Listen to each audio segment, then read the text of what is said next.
This morning, we are, as I said earlier, going to be serving up the deadly sin of gluttony. So this week, rather serendipitously, I read in the Globe and Mail on Wednesday an article on online food pornography. And I went to the website, which was entitled, "This is Why You're Fat, Where Dreams Become Heart Attacks." And here is just some of what was on the menu there. If you have small children, you may want to cover their eyes for this part. This was people just send in their own ideas of great gluttonous food. And so this is the blueberry waffle breakfast sandwich. And these are the Twinkie Wiener surprises. Twinkies with hot dogs in the middle and then a generous dollop of Cheese Whiz on top. Bacon burritos, deep-fried bacon burritos. Bacon-wrapped mozzarella sticks, which my son, as soon as he saw that, went, "Oh, I'd like those." And chocolate-covered bacon. I'm noticing a bacon theme in some of this gluttonous food. And then my favorite, absolute favorite, just for its name, the sandwich of knowledge. I'll give you the description. The bottom tier contains 8 strips of bacon, 6 sausages, and 4 burger patties, followed by a second tier of black pudding, topped by a third tier comprised of 2 diced chicken breasts and 6 fried eggs. Submitted by Luke. God rest his soul.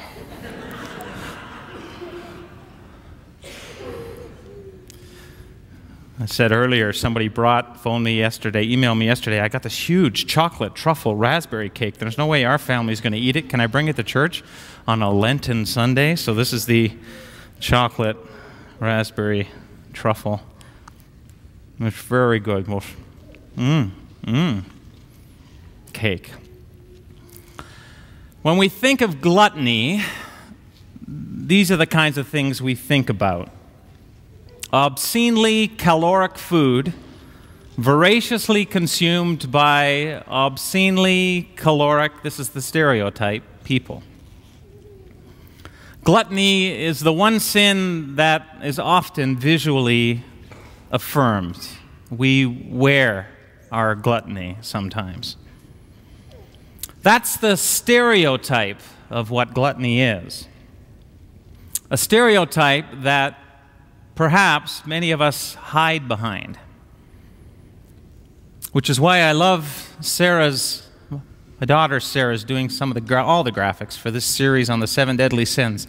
And I love the way she would do this, because in my, non-artistic, kind of linear, modern mind, I'm thinking, draw people that look like the deadly sins. So draw an envious person, draw a lustful person, draw a gluttonous person, somebody fat with a big plate in front of them or something. And she goes, Dad. If I do that, then you're just sort of feeding into the stereotype. This is much more subtle, and let people figure it out. Just put the word beside an ordinary, skinny, normal-looking young person, and let the knowledge of what the term means sort of happen inside. My wife, when she first saw it, she goes, "Oh, but you can see the gluttony on him, that smug look in his mouth?" For sure. Oh, yeah, it's there.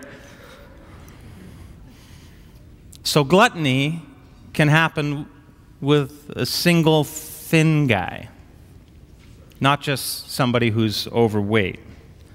Modestly living people can be gluttons, as opposed to the Wall Street, really, really greedy consumer people. People who are very active in their lives can be gluttonous, as opposed to those that we would normally consider slothful. That totally made no sense. Very active souls can be slothful, is what I meant to say. It's the time change. I'm feeling it. Are you feeling it? Pick it up.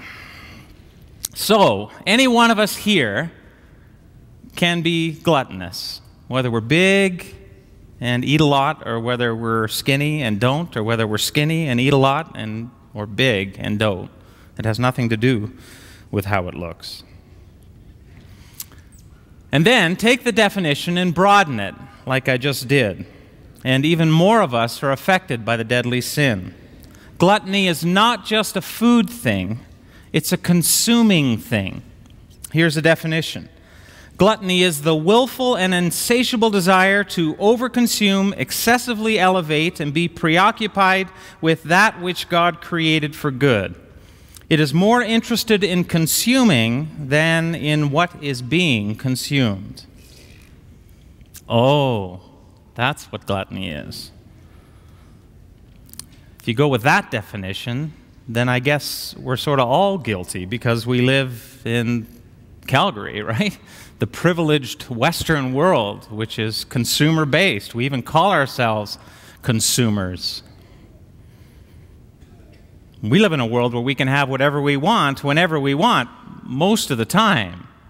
So falling into this problem, and the problem lies with a few key words in that definition. Gluttony is the willful and insatiable desire to excessively elevate, be preoccupied with that which God created for good.